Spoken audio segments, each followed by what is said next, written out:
Hello, welcome to the podcast from Duendelvin. I'm Corbin, and in this podcast, we'll be exploring the world of Savarion. Here are Jeff and Kyle. Kyle. Kadaya. The crocodile. Yeah, That today is is the the hardest croc. thing I've ever had. Today we're going to be discussing the magic of Savarion live. If anybody has any questions, feel free to ask. We have the ability to answer those. Yeah. So, Yeah.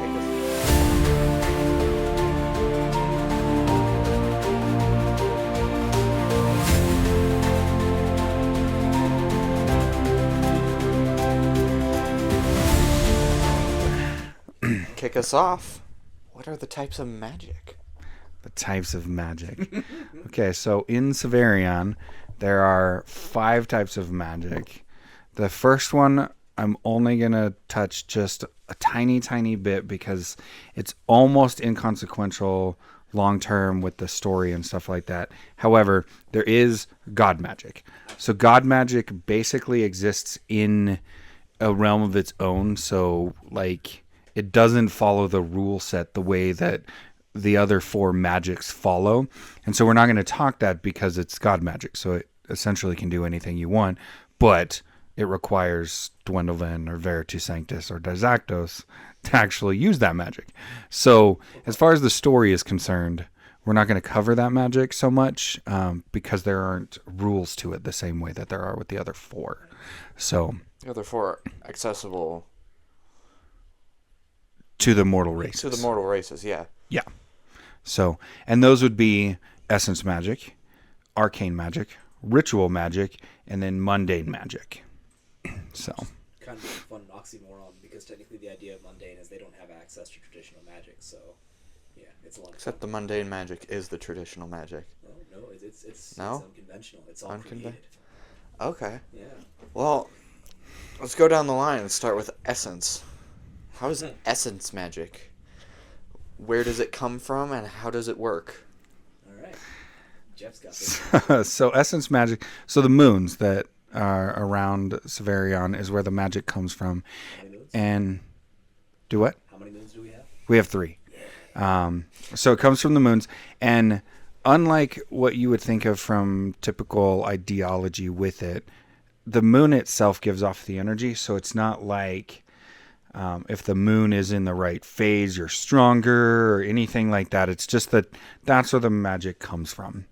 And the moons are designed so that there's 2 sides of each moon. And so there's a light side and a dark side of each moon, but not like a good and bad side, just a light and a dark side. And so each moon gives off the power of a different tree of magic. And the essence magic is built into trees. And there are 6 trees of magic, eventually 7. But that is due to Vagog and the things that happen there. But the way that the moons are designed is that there's one moon that grants the essence magic of the martial and the skirmisher. And then, so with essence, you think of it like a tree. Okay, and so a tree gives you all of the magic necessary in that section, and then the branches are the different pieces of it. Okay, so within the martial tree, you have your swift striker, your guardian, and your crusher. Okay, so your guy who stabs you really fast, the guy who protects you with a shield, and the guy who hits you with a hammer. Right, so those 3 magical powers come from one moon on the light side of that moon. Now, when you think of the tree, right, and so this will be later down the road when we introduce the role-playing game as to how it's used, but essentially, if you can access branch number 1 on the tree, you can and you can then access branch number 2 on the tree. And so if I am primarily a guardian, because I want to protect people, every now and again I can throw in a swift striker ability because it's of the same tree. Okay, and so your first tree, your martial tree, is going to be guardian, crusher, swift striker. The opposite side, the dark side of that tree, is your skirmisher, and so that's going to be your assassin, your ranger, and your brawler. The assassin is your sneaky character. They shade away. stab you from the dark. They can small teleport jumps, stuff like that. Your ranger is exactly what you think it is. They're going to use projectiles at range. So your bows, your crossbows, your shurikens, your throwing daggers, javelins, those kinds of things. That's where the range. Do what? Hammers. Throw your hammer. Go. You can be a hammer bro. A hammer thrower, bro. And then the brawler is your punch guy who just hits you with his fists really hard. Less of a monk and more of a barbarian with fists. Yes. That's the way to look at it. I'm gonna beat you up in a bar fight. He's not a monk. He's a sucker punch. Right. Do you want me to finish out all of those and then you talk about Arcane after that, or do you want to go back and forth with? You can go back and forth if you want. There's a lot to talk about with one person. It is a lot to talk about. So why don't you talk about the next moon? Well, real quick, can the moons hop between moons? Like, can you access 2 moons or just 1? Oh, so essence is something you're born with. It is like, so the way that essence works, like when you have a kid as a being in Savarion, you are born with access to essence. And yes, eventually you get the ability to access more essence than you thought you could, or like you're not limited to 1 moon. It was just unheard of to do that because there was no need at one point in time.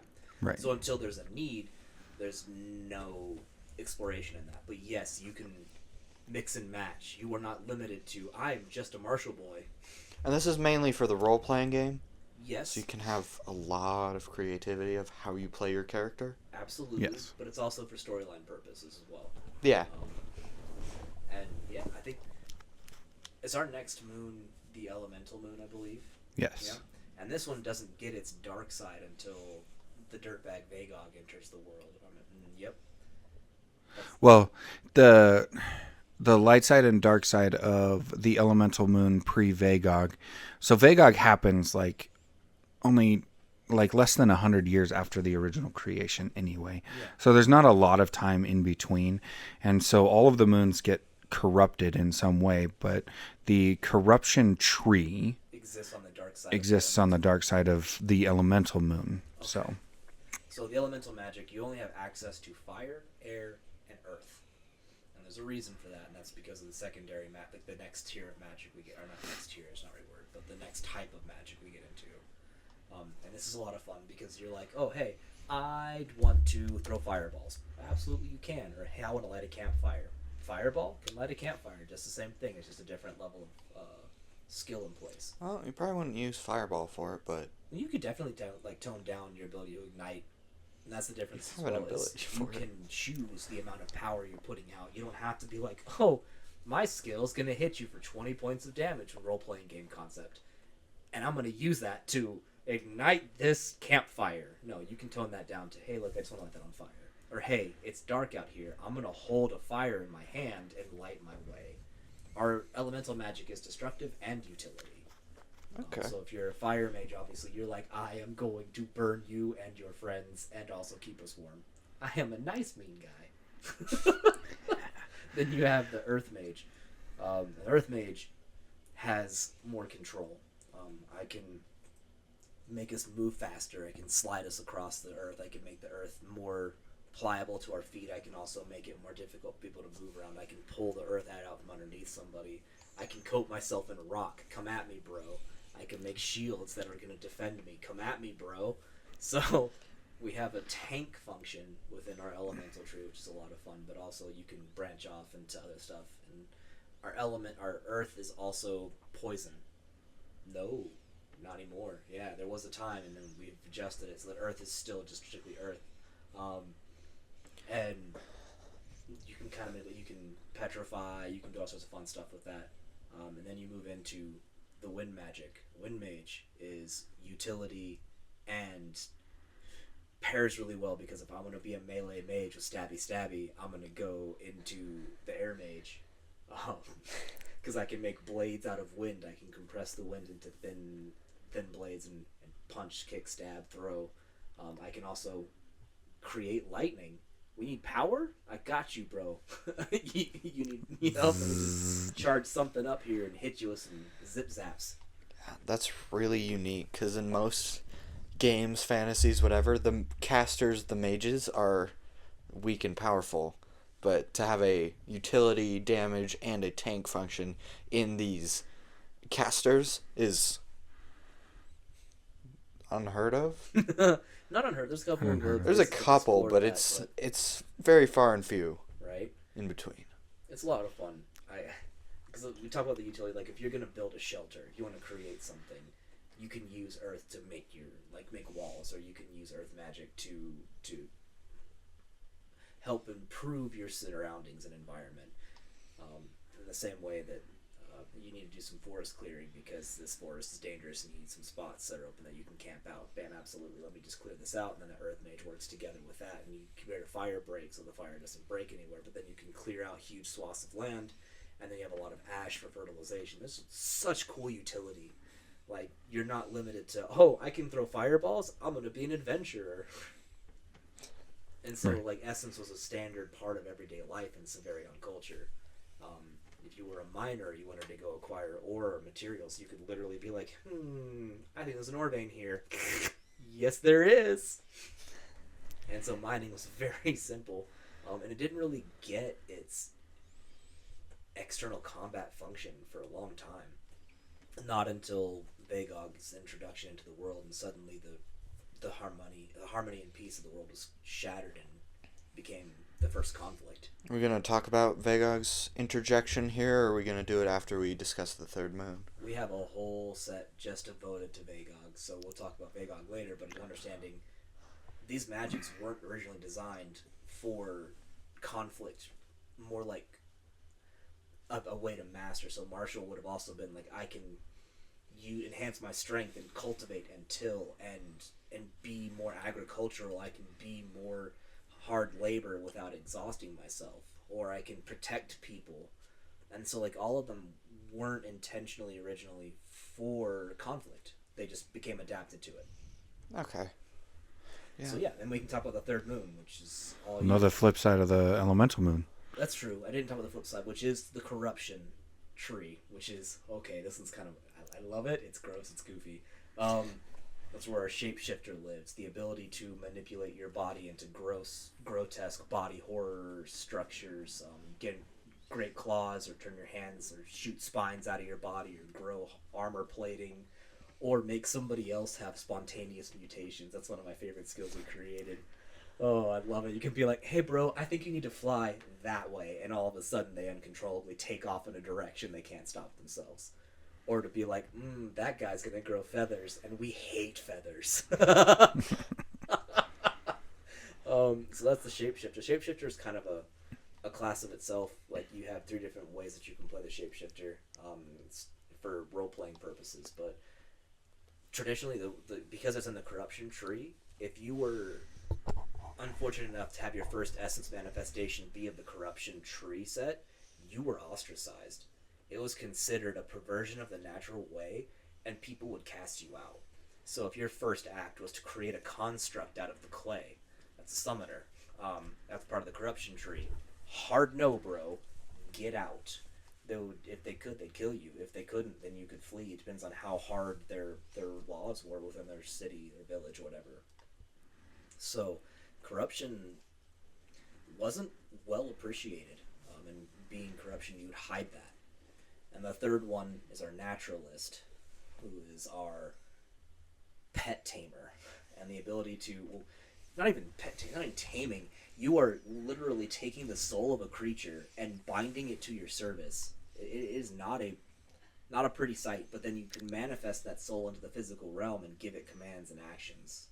Well, it would be the essence of the creature. Yes, not the soul. And so if you think in Savarion, all the beings are a physical, their soul, which would pass on when they die, and then the essence, which is the part of them that animates them, that makes them move and act and accesses the moons and stuff like that. And so that's how you would get the tamer, is you're actually pulling the essence out of an animal and then reinvigorating just the essence of it to command that in a physical state. Yeah. That's right, because the soul will go on and flourish, or die, or go to the afterlife, or in this case, gets sucked into a novel place that gets turned into a battery. But Depends on what age you're playing in. And yeah, it was always considered just awful. So like if you're a kid, right, and you're minding your own business and something happens and you instinctively do something and your body would mutate or you would summon something out or you would be able to be like, "Oh no, our family pet died. I don't want that to happen. Just kidding. Hey, we have this pet forever now." Nah, dog. They don't like that. You gone. And that is our secondary moon. So moon number 3 is our divine moon. So we have divine light and divine dark. And on the divine light side, you have your light mage, your enhancement mage, and your invoker, which that one's my favorite. So your divine light is pretty much what you would think of as divine light. So this is your guy who is going to heal people. As soon as you die, you have 5 minutes between death and when your soul leaves your body. And so a higher level light mage could actually bring you back to life as long as it was inside of that time frame. But anytime you're diseased, you could be cured by a light mage. Anytime you're bleeding or you're hurt or anything like that, the light mage is the guy who heals you. It's kind of a pretty straightforward. Just like a cleric. Yeah, pretty straightforward. And then the second one is the enhancement mage. So this guy, exactly what you would think. Enhancement mage. So makes you faster, makes you stronger, more defensive. It's the individual that gives you a bonus to who you are in and of itself. And so the enhancement mage is not really useful on its own, but it is highly effective for adding power to teammates. And you can enhance yourself. The enhancement mage could enhance themselves, but the enhancement branch is not particularly on its own useful. Combat function. In a combat function, it requires another ability to make it stronger and better for the most part. It can hex as well. Like you can use it to hinder your opponents also. True. Yes. It's two sides of one coin. It's kind of cool. Yes. So anything it can do positive, it can do negative as well. So slow you down, make you weaker, stuff like that. And then finally, on the divine light, we have the invoker. And the invoker is your heal over time, damage over time guy or girl. And so they would attack you, and now you're being healed, or now you're being hurt over time, over a period of time. Kind of the same way that if you're bleeding, you're constantly you're constantly being hurt, but the invoker does it in a divine way. And everything the invoker is about doing damage over time or healing over time. And then they also have this like yoink ability.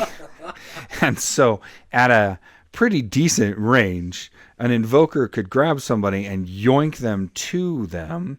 We call that divine grip, but they could pull it to, and during that event, I can add a hot to you, a heal over time.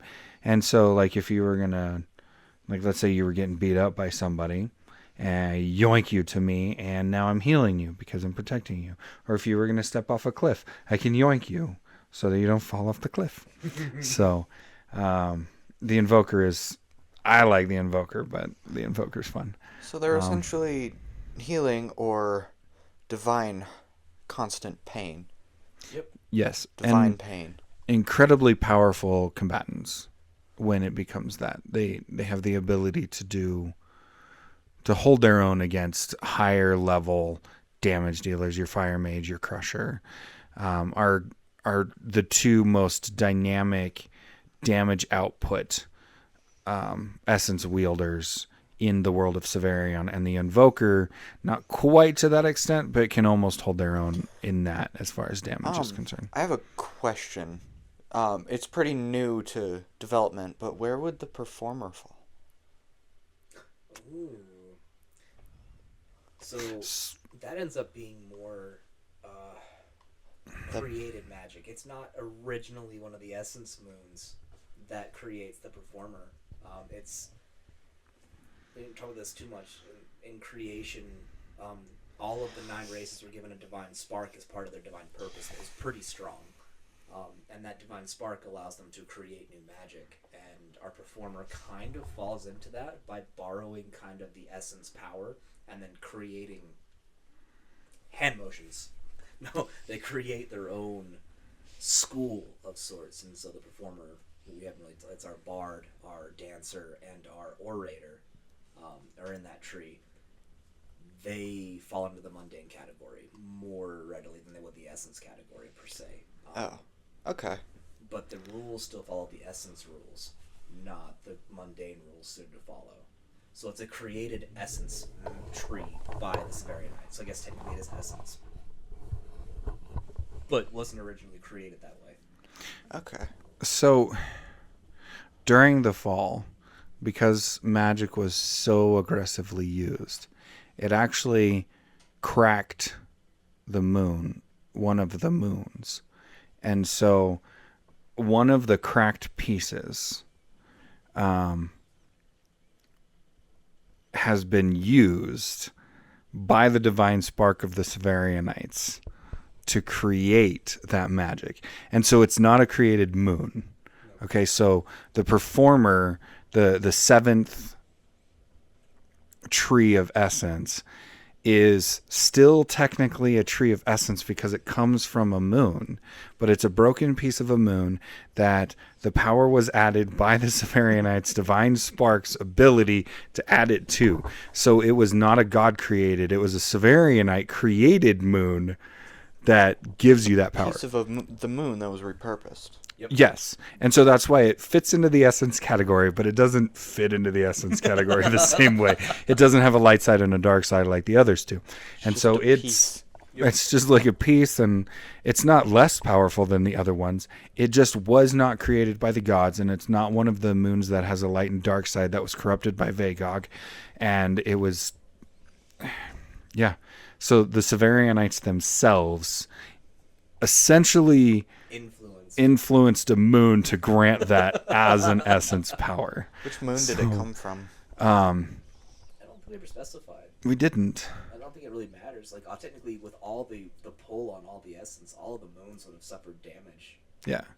And so it would have been all of them. A little bit of all of them. I'm sorry I derailed us. What's the dark side of the divine Oh, yeah. moon? That's okay.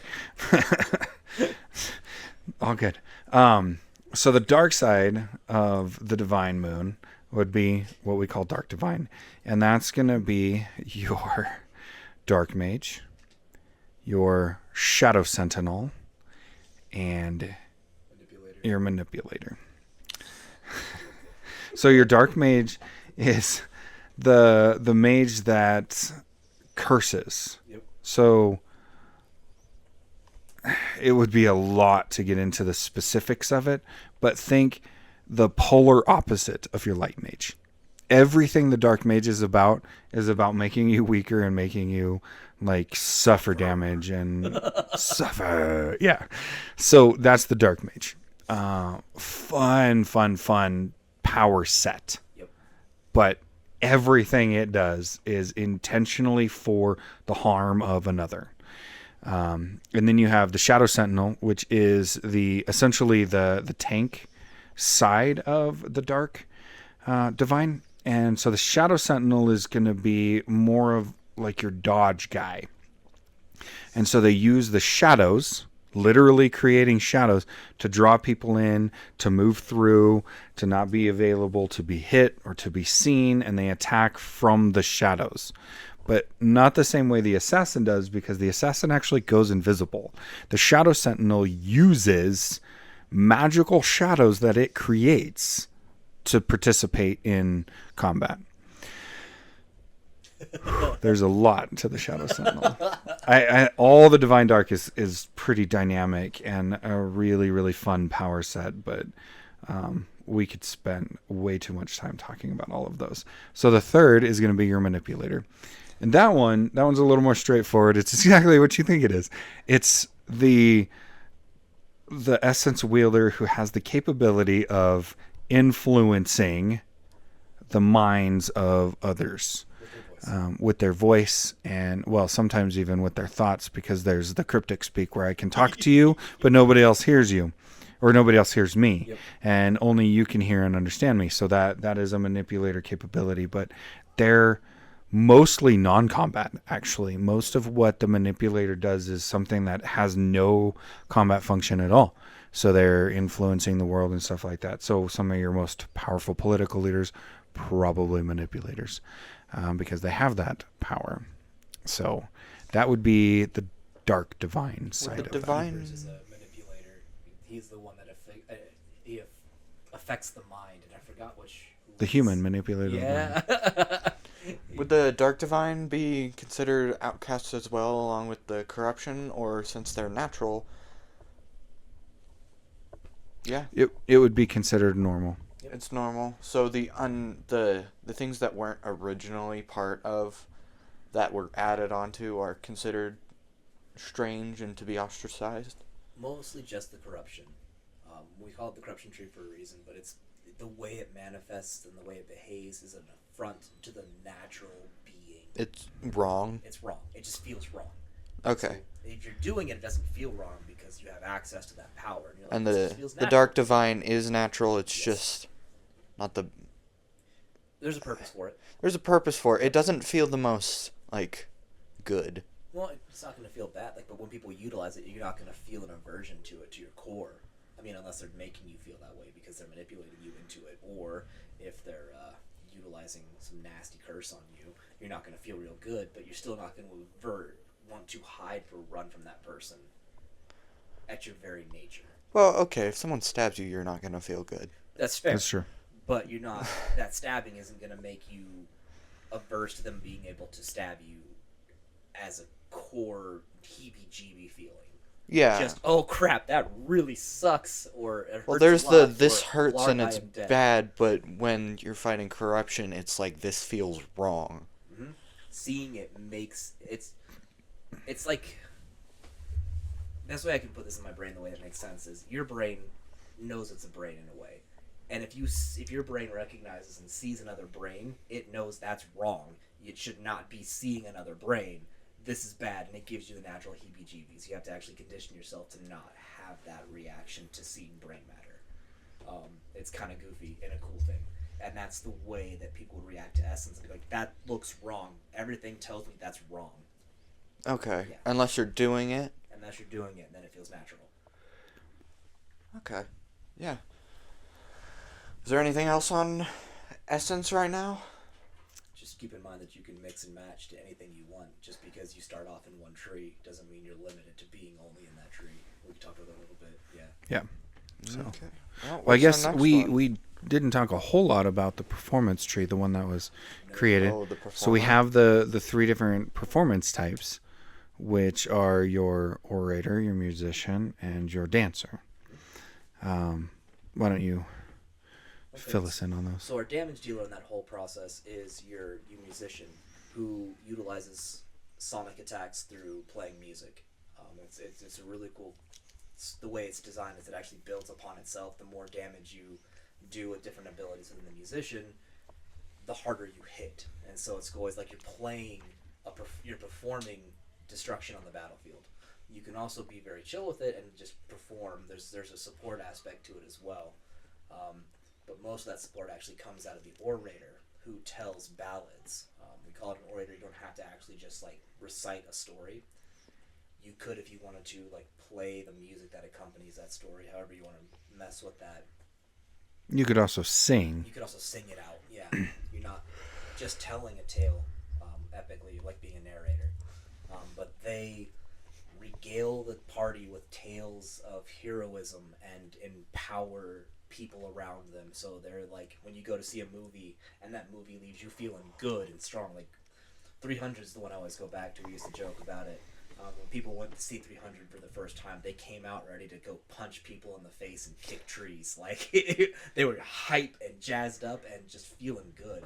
And that's what the orator does.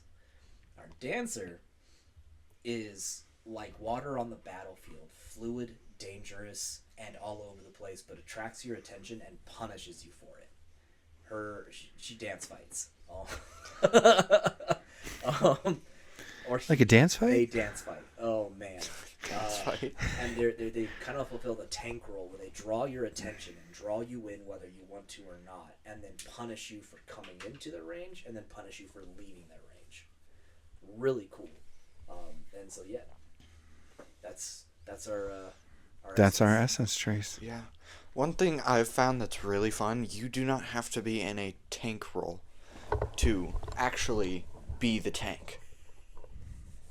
So you can condition yourself to be someone who's not supposed to be. Yeah, you can fill a role that not normally something that your class would fulfill because there's a lot more freedom and punishment to the game. Yeah, one of my favorites is being able to kill things fast enough that you don't need a tank. You're a tank in the sense that you kill things. That is an option. You can also just have a healer who's exceptional who can heal you more than the damage that's been taken. Yeah. If you can't take damage because there's so much healing coming in, then it's inconsequential. As long as you don't die from a single hit, you're fine. Yep. Alright, but let's move into the arcane. The arcane. Oh man. So arcane was something that we had a lot of fun working on. So the arcane power source is essentially like it's ley lines. But the ley lines in Savarion are the water. So your rivers and lakes and the oceans are all where the ley lines permeate from. And again, it's not like if you're closer to, it's more powerful or anything like that. That's just the source of the power. Okay? So the arcane is a magic type that you are not born with, but you cannot be born with essence and use arcane unless we'll talk about it. But arcane and essence are essentially polar opposites of each other. You cannot use them both. So if you're not born with essence, you can learn to use arcane, but arcane is a studied. And so it's highly academic in nature, and you have to go to school for it because you can't just figure it out. It takes years to learn how to use arcane magic, and then it takes even more years to learn how to advance into arcane. And arcane, unlike essence, you can't mix arcane the same way that you can mix essence. So if I wanted to do like There's in healing the body. well, I was gonna give a hybrid option in the essence. If I wanted to do like a heal, like an explosion and a heal in one. So there's an explosive heal and an explosive fire damage. If I wanted to mix those two, if I knew how to do both of those, I could mix it, and I could go, and then everybody I wanted to get hurt got hurt, and everybody I wanted healed could get healed. You could do that with essence magic because you can. A wielder of essence can do that. Arcane doesn't function the same way. Arcane is very, very dynamic, studied, and all that, and it comes in 3 of its own branches, and you have the body, the mind, and the soul of the arcane. And so, why don't you? Okay. If I remember the way we did this right, I'm gonna have to rack my brain because I'm like second guessing myself a little bit. The body is our healer. Yes. Yeah, that's right. And it's always manipulating water. It's like all of them are kind of water themed because in order to gain access to arcane, you have to actually be immersed into the ley lines like a baptism, and that suffuses your body, and that's what gives you access to it. So you have to earn that first, and then you start your study.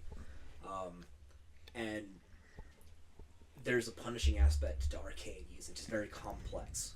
If you overheal somebody in the game, the way it functions, if you overheal somebody with arcane, they become slower until they can't move.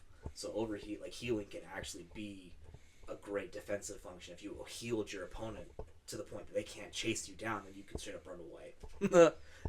There's aspects to that, but it's progression is also interesting because it is about how much you can actually utilize it. Lets you unlock new skills. So the continued study and practice lets you unlock new abilities through arcane. Whereas essence just happens through natural progression, as in like I don't have to have used this ability to advance it. I can just, oh, hey, look, I think I figured out how to do this because it's all instinct. And with Arcane, it's study, so it's slow progression. You can build up new skills and continue to enhance them. And so for the water, there's a direct heal type. There's a heal over time type. There's a barrier type. There's an AoE specific type, and then there's a combination of all of those within there, so you don't ever feel like you're being limited with not being able to hybrid, because you can advance and adjust throughout your own tree. Holy crap, it's big. It's less like branches and more like roots, and the deeper you go, the deeper they get. So yeah, you have your trees of essence, and then the roots of Arcane would be the most descriptive way to, and it makes sense to describe it. Yep. Yeah. And then we want to go into the mind, which is our physical, I believe, right? Is the mind our actual physicality? That's where your martial skills reside, is in the mind. Maybe I have it wrong. We can find out real quick. Yeah. So one of them is the physical attack type. And it's really different because you are conjuring weapons out of arcane energies and being able to utilize those. So you look like you're unarmed, and then you come out there and you're like, oh, actually, I stabbed you. You're like, where did that come from?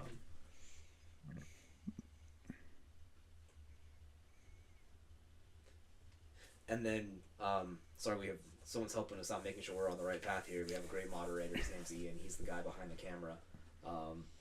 Also one of Jeff's sons. Got an awesome son. I haven't said this. I'm his kid. Yeah. This is my oldest son. You really do have awesome awesome kids all the way around. They've been really helpful throughout this whole creation process, and then obviously the From Duendelvin process has been huge for that. But you kind of can make your weapons more sharp. You can make your weapons more combo centric. You can go one-handers, dual wield, two-handers, sword and shield. All of that exists within this arcane brand, this arcane root. And it starts off very simple, and then, like I said, the more you use it, the more it goes. So Essence has a limit to the number of times you can use it because it takes a toll on your body.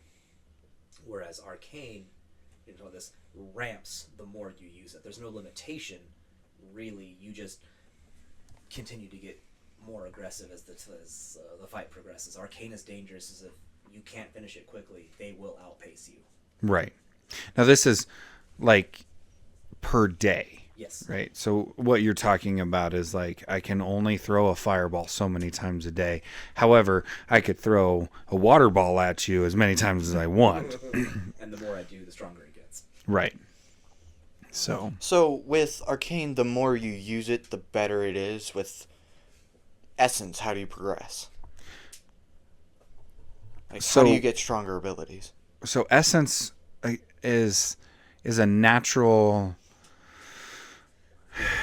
It's all instinct. It's instinctual. So I can throw fireballs, and then. Yep. So okay. So yeah, you had it. The mind is your physical damage, and your body is your healing. But so with Essence, it's like I can throw fireballs, and then it's like, huh. And then I can make something blow up, right? It's all emotion, and it's all natural instinct feel, right? Whereas the easiest way to explain Arcane is, let's say I can heal you, and we're going to use the role playing game as example because the characters in the story can do this, but the numbers are different. Yeah. Well, they're not different, but The numbers aren't represented in this. they aren't represented in the actual story. So let's say that I'm going to heal Kyle and I'm an Arcanist, right? So I'm going to go, he gets 5 heal, he gets 5 heal, he gets 5 heal, right? I can do that, right? As I get more familiar with that, I can do one of two things with my heal. I can go, now you get 7 heal, 7 heal, 7 heal. Or it branches like roots. Right. And so either I can say he gets healed more and then my 5 is faster, or I can do heal over time. So I can set something and let it tick. And then as it branches, so if I go heal over time, right? I still have access to this, so I can still one shot, heal, heal, heal. But now I have the heal over time. And from that, now it becomes, now my heal over time is faster. Now I can channel the heal, right? Whereas if I go to the single shot so now I can do a bigger heal, from there, these start getting faster because they're in the same lineup, right? So I can make them faster. But then I have an even bigger heal. Now I can bring you back to life. Those kinds of things. So that's how it branches out in the arcane roots. I don't think an Arcanist can actually bring someone back from the dead. They can keep you off of the edge of the precipice, but they don't have a revive. They can't bring a soul back into the body. Only essence can do that. Right, but you get 5 minutes from the time you hit dead amount of health, like you're dead. You have 5 minutes before your soul leaves your body. So as long as they catch you within that 5 minutes and then bring your hit points above 0, essentially they would revive you. So they don't have a go retrieve your soul and put it back in your body ability, but as long as they catch you within that 5 minutes and bring you back past 0 to 1 or 2 or 3 or 100, then you're you would be brought back to life. And so that's how that function works, because once you hit 0, you're technically dead, but you have 5 minutes of being dead before you're separated from your soul. So you're mostly dead. You're mostly dead. So if you did a bunch of small heals in a short span of time instead of a big heal, even if you didn't have that bring you back to life, could you still technically revive someone from the dead? Yes, you could. Yeah. So as long as because once you get to that point in the rules, you start taking a lot of damage every round that you're not right. Brought So back to life. But yeah, so that's the arcane. So the body is the healing. Yes. And then the mind is the physical. The mind combat. is your physical combat. It's a thinking man's game, and then the soul is your caster. That's where your water mage comes into play. So the water mage is very pivotal to the world. And so Arcanists, when they were there to help create springs, purify spring water. That's what their original focus was. Is we are going to, if you want to cultivate a new village, you'd have an Arcanist come over and help you create a well that you could feed, that could provide water for the village. And they would periodically come through, so they were kind of neutral. You didn't mess with Arcanists, they didn't mess with you. They became nomadic. They are people who left their home and had no tribe because they sought arcane. It's kind of a cool thought. But they were the ones that would be like, okay, I have water, I'm going to hit you with a water ball. It doesn't do a lot of damage, but it's definitely going to manipulate the battlefield. Or I can take that water and I can freeze it. And now I can hit you with ice, I can impale you with... They learned to weaponize it for their own defense, and then they can branch that out into different caster functions. There's one skill where they sit there and they're just like, you know what? I think it's time that everybody drowns, and they make a giant water bomb and just drop it. And that's in the role-playing aspect, but it's also story purpose as well. They can, if provoked, do something. They can do some damage. Our souls, the soul of the arcane is terrifying. Yeah. But yeah, any other questions about arcane? Not really. He talked about something with the essence, but we'll talk about that later. Essence and arcane. Oh yeah, the fact that essence and arcane are fundamentally different and don't mix. If you have access to essence magic naturally, and you get baptized into try to use arcane to further your own abilities without some kind of outside help, you are going to die. Right. The two opposing forces inside of you will rip you apart, and you will become fuel for the ley line. It's not necessary, but that's just what happens. The ley line's fine on its own. You're not going to pollute it by killing yourself, but that's just a weird and painful way to go and commit unaliveness. Right. Yeah. Okay. Well, what's your next type of magic? Ritual. Mundane.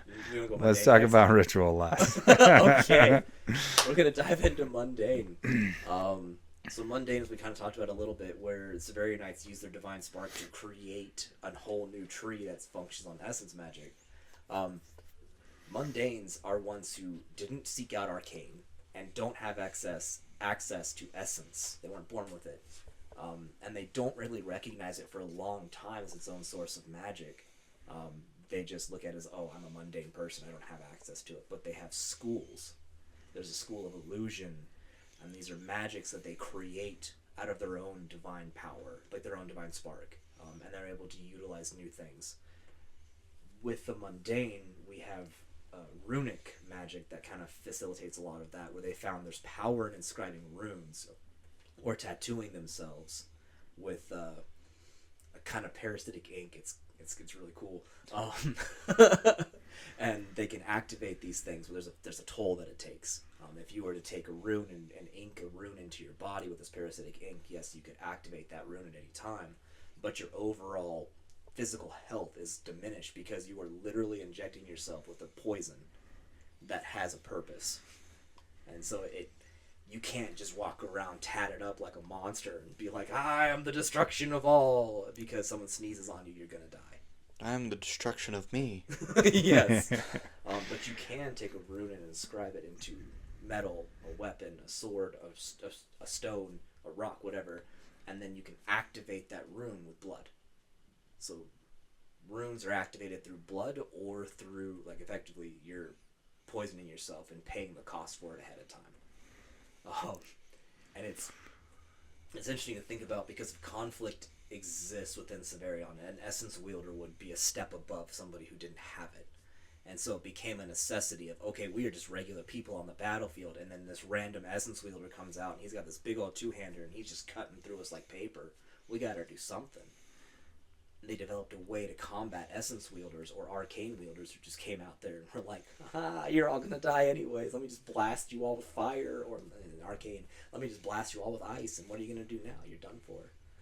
So the necessity of defending themselves is what created runic magic and arcane, and then the mundane function as a whole. So runic magic is a mundane magic? Yes. Okay. And can essence and arcane wielders access runic magic? Absolutely.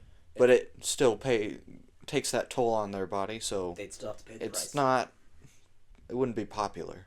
No, absolutely not. You wouldn't need it. Why would you belittle yourself to use something that wasn't gifted to you, or something that you didn't study and earn? So essence is a gift from the gods. You're chosen, effectively, is what it becomes. And then mundane or arcane is like, I went to school, I went to college for this, I am studying this, I am using this. So yes, they could potentially use the mundane, but why belittle themselves? But why? Yeah. Okay. Because mundane, the category like we talked about, is just magic created by Savarionites that wasn't inherent to the world. That begs a question. Can you access runic magic? You said it was activated by blood. Can you access it with someone else's blood? Yes. Blood is blood. Blood fuels the power. Yes. So if you create that rune and then bleed someone else onto it. Yes. Okay. Yep. You can be like, so a sword that you have runes on, you don't have to be the one to bleed to activate those runes. You can attack somebody else with that sword, let their blood be the fuel for those runes activation. It just changes what it activates. If you needed something right away as a defensive function, yes, I need to cut myself. Obviously, you want to make sure you pay attention. Probably not right here. That's a bad idea. But you would cut yourself somewhere and activate blood or smear blood on those runes.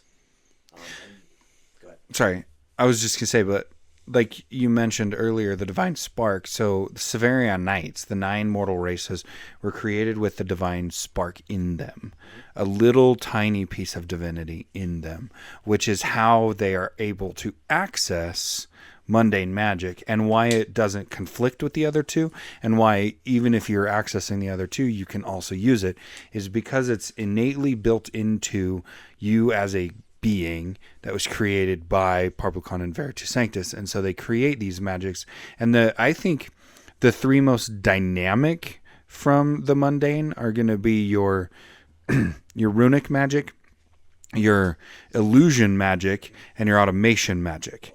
And so illusion, I mean, it is pretty much what it sounds like. You can create things to see and hear that aren't real, don't actually exist. And then your automation would be like, I made something out of clay, and then I'm going to give it simple commands like sweep my house or something like that. A broom. You could automate a broom by itself to sweep the house. It would do it on its own. The magic moves it. So yeah, so that's that. Now we So get into rituals. we're going to talk about rituals. Not going to spend a lot of time on them because we're running out of time.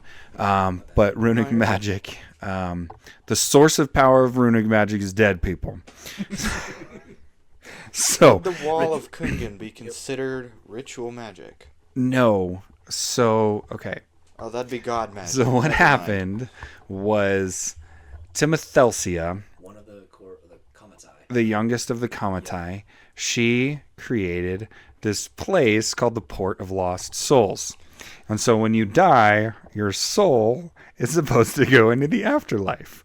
And Timothelsia decided that she didn't like that, and she was going to use soul energy to power her magic, to make it like infinitely more powerful, right? So she created this blockade where the souls go and get stuck. And then that fuels magic, or it creates a fuel source. And then she created ritual magic that would use that fuel source. And then so she did this and created all this power that she could have access to. And then the mortal races figured it out and started using it. And so ritual magic is like what you would think of as like you sit around and you like light candles and and you Have materials. have materials and stuff like that. It's that kind of magic. And so it's an evil, dark magic. It's created by one of the most evil creatures in the underworld, and it's powered by the souls of people who can't pass on to the afterlife. So this magic is really, really evil. But because the mortal races figured it out and started using it, Timothelsia, she got really mad and she goes, okay, fine. And so she creates this creature called an essence wraith. And an essence wraith is the epitome of just death and destruction. And an essence wraith is like bound to the area it's summoned into until it kills like 100 people, and then it can just roam the world. 200. It's almost an unstoppable being. It's so powerful and it's crazy powerful. It is 100. It's 100? Oh, my bad. It's 100. Yeah. So at any rate, wildly powerful, super dangerous creature. And so what Timothelsia did when the mortals started using it was she was like, fine, every now and again, at random, with no warning and no reason behind it, if you're going to do a ritual, sometimes they'll show up. And so every now and again, even if you do the ritual 100% right, they'll just show up And start killing people. and start killing things. But ritual magic has some really cool stuff to it. Sure, you can create zombies. Sure, you can do dangerous things. But some of the cool things that ritual magic can do is a light rock, right? And so you take the supplies and then you take Some kind of stone. a stone, crystal. well, and dye, a crystal and dye. And then you dye the crystal and do the ritual, and then it's a light. And so it will stationary light. And then some, like, you can ritual it so that it's motion detected, or so that it only turns on at night, or both, or anything like that. But basically you could like put it on your wall, and then when you walk past, there's a blue light. So it can do cool stuff too. But literally every time you do a ritual of any kind, every time you do it, whether you get it right or get it wrong, there is a possibility an essence wraith comes up. And that was Timothelsia being like, Punishment. I didn't want you to do it. So How dare you touch my power? exactly. Oh, yeah. So those are the types of magic, where they come from and all that. We can definitely let's spend some time on another episode getting more into ritual magic and then more into the mundane, because I went too far. Well, I think they all could Yeah. have their own time, but we're running out of time. Do you want to touch lightly on the broken? how much? What's our timeline, Ian? Okay, So the broken. let's do it like a teaser trailer. Yeah. We can tease them. We talked a little bit about how if you try and mix arcane and essence without outside source, they're going to die. So there's a being and a dirtbag that effectively Dirtbag. convinced somebody that they could get more powerful with god assistance, and baptized this essence wielder into one of the ley lines and utilized the power of Vagog to keep their body together, and thus The broken were born. And so the broken have access to both trees and have their own unique power set that allows them to drain the essence out of another being. But they have to stay alive unless they stay in the dark. Because it's their connection. Like if they walk into the sun, they almost die. And so they have to replenish every time. However, if they stay 2 night cycles in the dark, if they step into the light, they die. Because they still have a deficit to pay, and that debt never goes away. The debt, yeah, it never goes away. And so if you're under shade for 2 days, you're pretty much ruined. You're in shade forever. You cannot ever leave it, and you're screwed with that. But they have access to both trees, so they're dynamically more powerful than an essence or an arcane wheeler because they have both. But they gotta suck the essence out of beings to survive, and they do it through a dirty little proboscis that comes out of their body. Right. It's the closest thing that we have in the world of Savarion to what you would think of as your traditional vampires. So it's not their teeth. It's like this protrusion that comes out that sucks the essence out. And it doesn't suck their blood out. It sucks the essence out. So, but...